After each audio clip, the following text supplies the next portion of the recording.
with 25 points. In 59th place, Deep Patel. In 60th place. We're here with. Deep Patel. And what did you do this weekend? I got top 16 at Nationals this year. Alright, great running. What did you play today? I played going second Despia. Does it sound like you know this deck? Yeah, where'd you get the inspiration from, buddy? Okay, so well, I first looked at this deck when James sent it to me. We were talking about what to play for the last YCS, and he said going second Sword Soul first, and I was like, oh, that is a good deck. But then he came up with going second Despia, when he obviously did really well. So I wanted to carry the deck forward, and me and him were talking about the deck since then. He was gonna play it, he chose another deck, and I guess you'll see his deck profile after. But yeah, I'm just happy that we worked on this deck and I ended up playing it. It's 43 cards. I'm gonna start off with 3 Albaz. If you play Despia, you know Ash is your most hateful card, and this card helps you play around Ash, because if this being in hand, you can poly it, obviously, make the play that you seem to make. 3 Aluber. Again, card's really good. In a 43 card deck, you want to maximize on the cards that are going to draw you to victory. These cards are really good, especially when you're going second, and this deck always goes second. On summon, something that's interesting is you don't have to use effect. It's so important sometimes to just get your super poly through so they can't have any actions on the field. So many times I summon Aluber, not use effect, and super poly right away, because I already had the fusion, or I already had the red. So yeah, it's really good. I think I would stick with D6 again.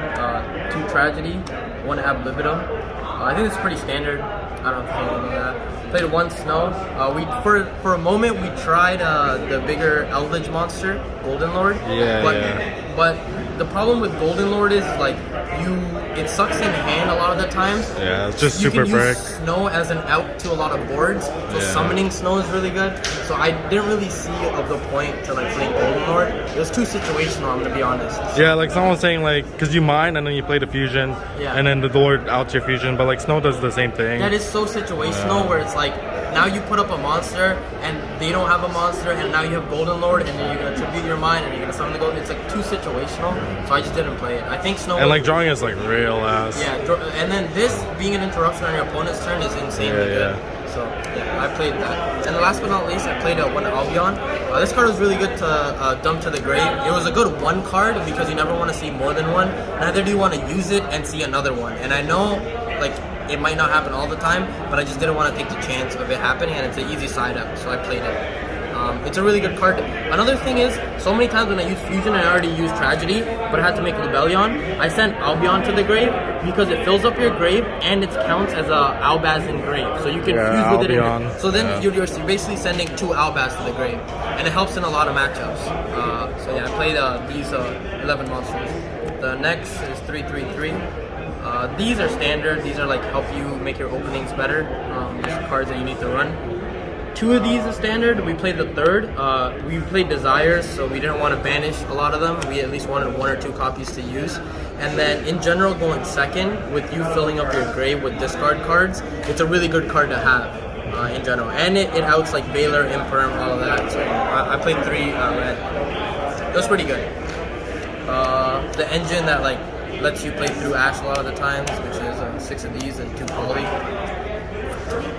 I didn't really want to play the 3rd Patchwork. It wasn't something that we planned on playing, because you do see a lot of this engine.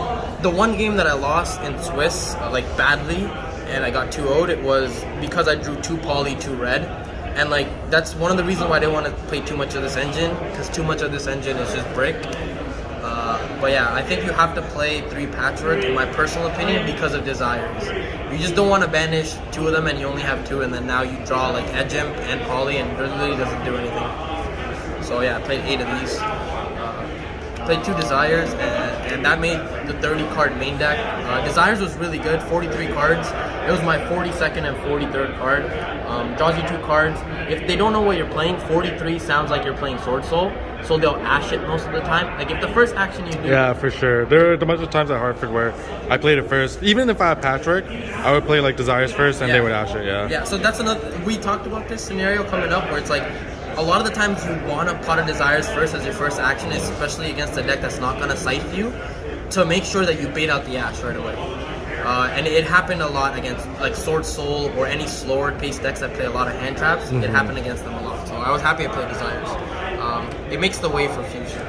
Played one Call By, another card that makes the way for Fusion. Played a bunch of Go in Second cards, hence the name of the deck. 3 Droplet, 3 Super Poly, 3 Ruler, 3 Mine. So we played something similar to this, or James played something similar to this at his last YCS, and he played Lightning Storms.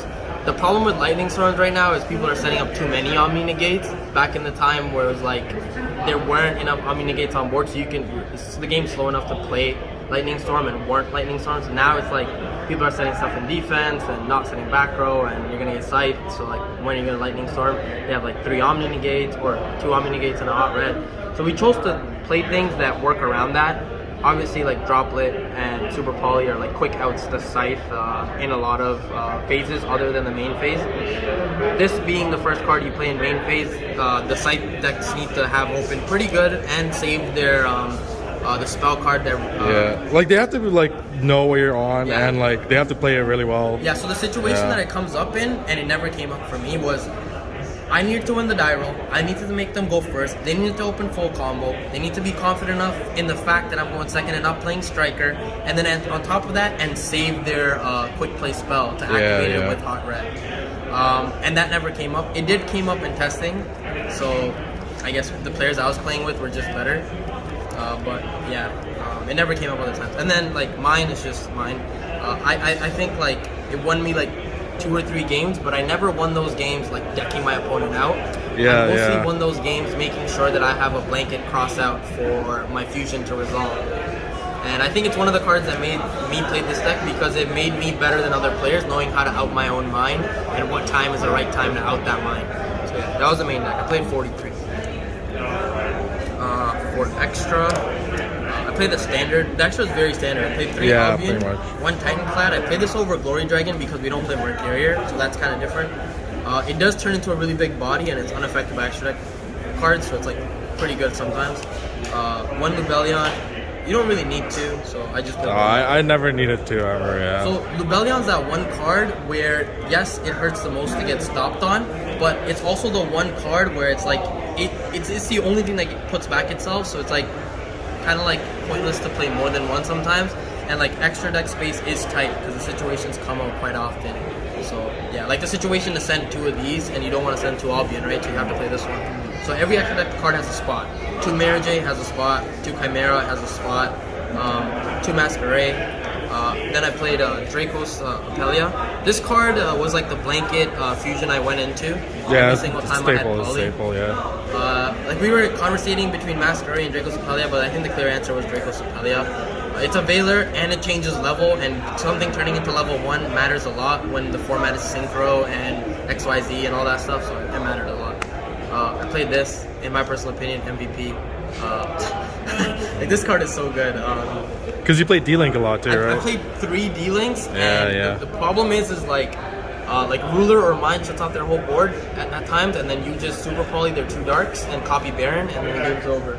So yeah, it's insane. And I played the 2 Despia guys, Perskinian. You ever summon Prosk? I didn't summon Prosk. It came up in testing. Yeah, it comes up like all the time versus Pong. When I played Luca, it came up.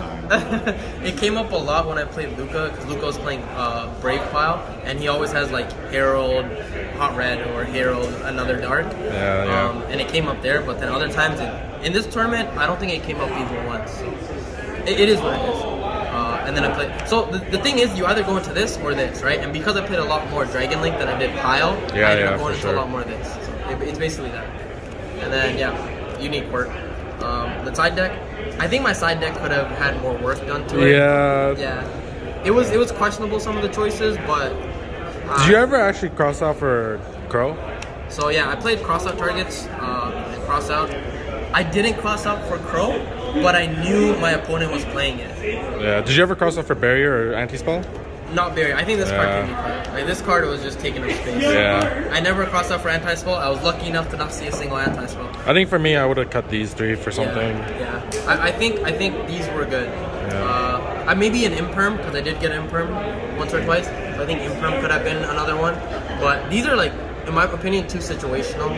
These are just more blanket. You know everyone's playing them because they're the best hand traps. And you have to put it in versus like non-combo decks. Yeah, like this one. they're always gonna have a negate anyways. Yeah. I mean, I put this against a mirror match. I just didn't see it. Yeah. They could have been good. If you get set up and you play anti-spell, you could play well underneath it. That's something that I want to say. Because you set cards with Albion on their end phase, so your end phase you should be able to use Fusion again. 3 Twin, 3 Gozen, I think MVP. Yeah, no, Gozen it was was so good. good. It was really good in testing too. Yeah, it was so good in testing. I almost wanted to play the deck because purely of goes in, yeah. Yeah, at one point we were thinking about maining the Gozen as well. And So- yeah, different list though, yeah. Like different list, but we were thinking about maining the Gozen because how good Gozen was going first against every single deck other than Despia. Mirror match, yeah. So yeah, and then last even mirror match, like they summon Rebellion, you Gozen, they're stuck, Yeah, I can. you know, and red. You ever red reboot someone? I did. Yeah, I did red reboot someone. I rebooted someone like twice at the YCS. So I nice. red rebooted someone and he was not happy. And a lot of the times in like pile decks, I was just siding these two. Like I wasn't siding any of my side decks. Exactly. Sometimes I side these, but like most of the times it was just these two. So when I saw these, I clearly remembered what I saw. Yeah. So red reboot was pretty good. But yeah, that was the deck. I want to give shout outs. Yeah, for sure, man. I want to give shout outs to Team Aaron Mills, my boy Luca, James, obviously, all the people that stayed for me and they're still waiting for me, mad because I'm not going to the airport with them. And yeah, people at home like Beckford and everybody, thank you for supporting me. Thank you for sending who I'm facing next before I even know. Yeah, So, for sure, man. Thank you guys. Good run. Congrats. Thank you. All right. Peace.